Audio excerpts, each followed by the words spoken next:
Fala, meus amigos e amigas flamenguistas, estamos aqui neste sábado trazendo mais um vídeo no canal com as últimas informações do Mengão, que está se preparando para o clássico contra o Botafogo, válido pelo Campeonato Brasileiro. Mengão quer voltar à ponta da tabela. Se inscreva no canal, deixa seu like, seu comentário e vamos aí para o vídeo com as informações. Flamengo e Botafogo, o Flamengo que ontem entrou em campo pela Libertadores numa situação ali de sufoco já na sua fase de grupos dessa Libertadores, precisava vencer o jogo contra a LDU e venceu, né? Inclusive venceu pelo placar mínimo que precisava para ficar ali entre os dois primeiros, para nesse momento estar na zona de classificação às oitavas da Libertadores, assumir o segundo lugar do grupo, porque no saldo ultrapassa a LDU e fica com a segunda colocação. Tem que vencer agora o Táchira na última rodada, lá no dia 25 de maio, salvo engano, na última semana de maio, quando o Flamengo vai enfrentar o Deportivo Táchira em casa. E aí, Coutinho, sempre lendo a sua análise após a partida do Flamengo, que está lá no GE. Globo, sempre dou audiência para o amigo. Destaque para esse Flamengo que voltou a ser impositivo, né, diante de um adversário no Maracanã. Acho que sim. Assim, não dá para dizer que foi um jogo, por exemplo, do nível dos sonhos da torcida do Flamengo, porque o Flamengo teve muito volume, muita imposição sobre o adversário, pelo menos ali até os 20 do segundo tempo, né, 15, 20 do segundo tempo, mas muitas vezes teve dificuldade de transformar esse volume, essa presença perto da área adversária em chances mais claras de gol. E aí vai entrar muita parte individual dos jogadores, né?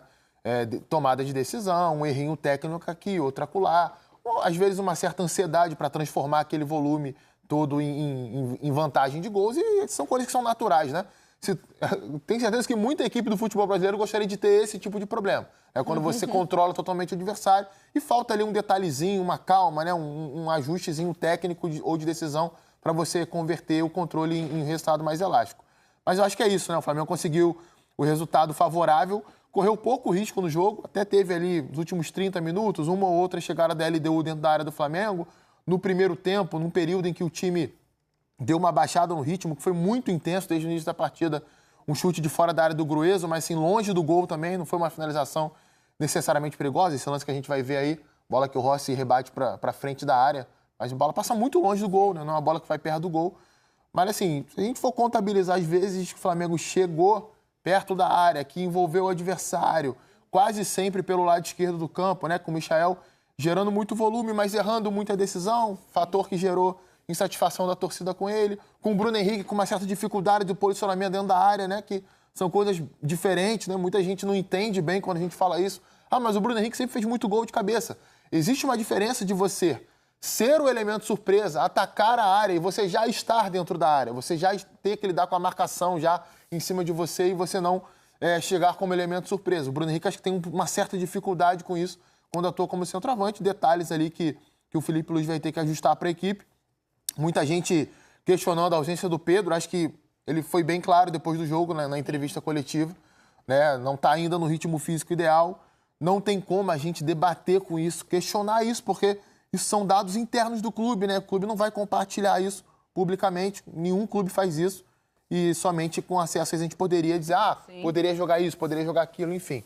Mas acho que a notícia para a torcida do Flamengo ontem foi muito positiva, principalmente porque o Táchira, o adversário da última rodada, é um time bem inferior à LDU, que já não é a melhor LDU possível. Esse Táchira que vai enfrentar o Flamengo é bem inferior. A gente pode até mostrar o grupo, como ficou, né, a classificação desse grupo do Rubro Negro na Libertadores, porque a preocupação era justamente com a LDU, talvez adversária direta nesse momento, e com a questão do saldo de gols. Porque na última rodada, né, repetindo, o Flamengo joga no Maracanã contra esse Deportivo Táchira, que não somou pontos ainda na Libertadores, né, não ganhou nem um pontinho, perdeu de todo mundo. E o Central Córdoba vai jogar contra a LDU em Quito. A LDU joga em casa, na altitude de Quito, contra o Central Córdoba. Então, né, a preocupação se o Flamengo empatasse, por exemplo, o jogo, é porque a LDU poderia 11 pontos, ou o Central Córdoba também, enfim. O Flamengo agora precisa vencer o Deportivo Táchira para ir a 11 pontos, e aí ou ficar empatados os três, né, com o mesmo número de pontos, isso. Ou, no caso de um empate, melhor ainda, no caso do Flamengo, e o Central Córdoba ir a 14, dependendo desse resultado do outro confronto. Mas, enfim, para o Rubro Negro, vencer o Deportivo Táchira de olho em saldo de gols. Porque caso a LDU vença, tem essa questão de 3 times com 11 pontos e o saldo de gols definiu os 2 classificados. Nesse caso, para simplificar, o Flamengo com uma vitória simples sobre o Táchira, vamos supor que o jogo vai ser enrolado 1-0. torce por uma vitória simples da LDU contra o Central Córdoba, porque aí a LDU iria a saldo de 2, o Flamengo iria a saldo de 3 e o Central Córdoba baixaria para 2. O que não pode é o Flamengo ganhar de um gol e a LDU ganhar de 3. Isso aí. Esse é o risco. Mas aí tem o Central Córdoba também, tem o né? Central. Então, aí você tira ponto. Acho que pro Flamengo basta uma vitória simples, porque eu acho que Isso. para classificar, não necessariamente em primeiro do grupo. Isso Pensando aí. na liderança do grupo, aí precisa olhar para o saldo de gols. Mas como LDU e Central Córdoba se enfrentam, se a LDU vencer, conseguiria tirar o saldo de gols do Central Córdoba, então o Flamengo avançaria com uma vitória. Precisa vencer o Deportivo Táchira, então, na próxima rodada, pensando em classificação às oitavas de final da Libertadores. E aí, olhando para o Campeonato Brasileiro, e talvez, Raed, já com um pouquinho do olhar das soluções do Felipe Luiz de ontem, né? Acho que o Coutinho já trouxe um pouco do que foi o jogo, né? No que o Flamengo conseguiu de bom e ainda alguns aspectos que continua tendo dificuldade ainda de solucionar, principalmente fazer os gols. A gente viu ali a redação de São Paulo, o pessoal tá trabalhando, viu? Daqui a pouco vão participar com a gente aqui. Sexta-feira não tem muita gente home office, não. A galera tá trabalhando lá em São Paulo também. Daqui a pouco trazer informações de outros times pra gente também. Mas, enfim, Raed, o Flamengo que ontem, por exemplo, o Felipe encontrou uma solução ali para a ausência do Pulgar e também do Alan, que seria talvez o substituto natural, uma mudança no posicionamento do Gerson, né? Não que seja novidade pro Gerson fazer essa função, mas era algo que o Felipe tinha tentado pouco, no Carioca só, salvo engano, e trouxe o Gerson para essa posição, coloca o Luiz Araújo, dá uma nova oportunidade para o Luiz Araújo, que estava num jejum, não conseguia mais fazer gols, e ontem talvez tenha sido o melhor em campo. Então, talvez sejam soluções que ele consiga utilizar no Clássico no próximo final de semana. Acho que a boa notícia para o Flamengo é a volta do Flamengo, do Felipe Luiz, da maneira como a gente imaginou e se acostumou desde que ele assumiu o comando do clube e culminou com a conquista da Copa do Brasil e a conquista da Supercopa do Brasil no início desse ano.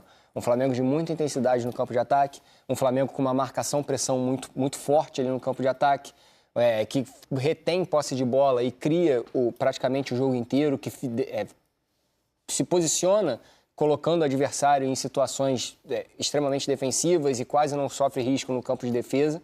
Mas isso tudo passa também por um momento do time onde o Felipe, com muita segurança e muito peito, posso dizer assim, opta por deixar o Pedro no banco e, segundo ele, como o Coutinho trouxe aqui, por motivos de dados internos, mas se você observar o jogo do Flamengo, eu falei isso aqui 2 semanas atrás, antes do Pedro ir pela primeira vez para o banco, depois da derrota para o Cruzeiro, o encaixe entre Pedro e Arrascaeta, ele necessita de tempo de treinamento. Porque são 2 jogadores com características ali de mobilidade muito limitadas.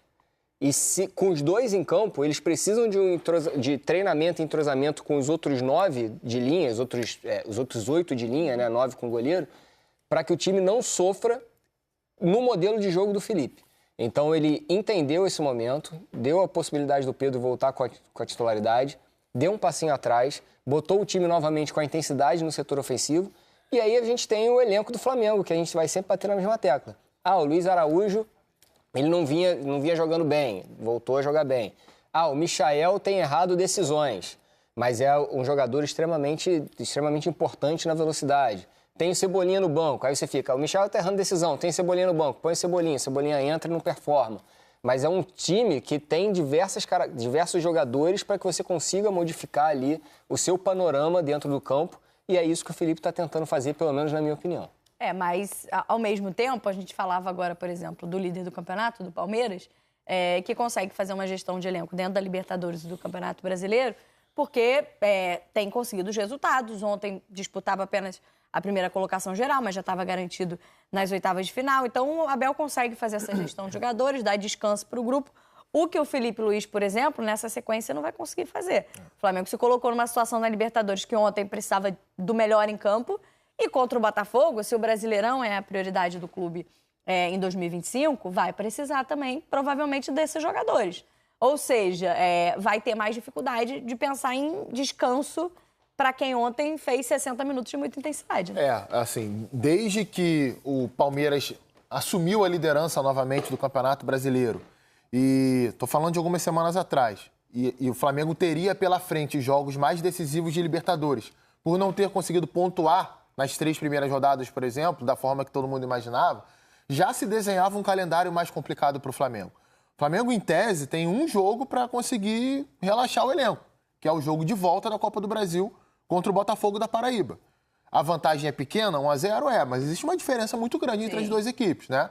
E, em tese, esse jogo contra o Táchira em casa, não é que ele perdeu a importância, o Flamengo precisa vencer o jogo, mas o Flamengo conseguiu encaminhar boa parte da sua classificação no jogo de ontem com o resultado que fez, né? Com o 2-0 que fez. E, assim, o Flamengo, com meio time, por exemplo, é melhor do que o Deportivo Táchira. O problema é que era melhor que o Córdoba e se atrapalhou todo, né? Acho que vai ter uma preocupação com isso. Eu acho que, assim, é um jogo só. É claro que tudo pode acontecer numa partida. Mas se a gente pega até o jogo do Córdoba no Maracanã, a vitória do Córdoba no Maracanã, era um jogo em que até o Córdoba abriu o placar, o Flamengo era bem superior em campo, né? Já tinha tido 3 chances. E aí o time se desestabilizou. Eu não sei se isso acontecesse, sei lá, contra o Táchira, com 10, 15 minutos, se ocorreria a mesma coisa. Acredito que não, porque, sabe, é difícil você acreditar que um time tão experiente repetiria esse mesmo erro. Mas é um calendário mais atribulado, sim. O fato de você estar atrás do Palmeiras, né, na tabela do Campeonato Brasileiro, te obriga a sempre estar pontuando, né? A não tropeçar para não ver o adversário abrir uma frente no campeonato. Mas é isso aí, cara. É um clube que investe que o Flamengo investiu. Tem o elenco que tem. A cobrança que tem. Cara, domingo e quarta um desafio, né? Não dá para relaxar. Isso é um traço do futebol de hoje.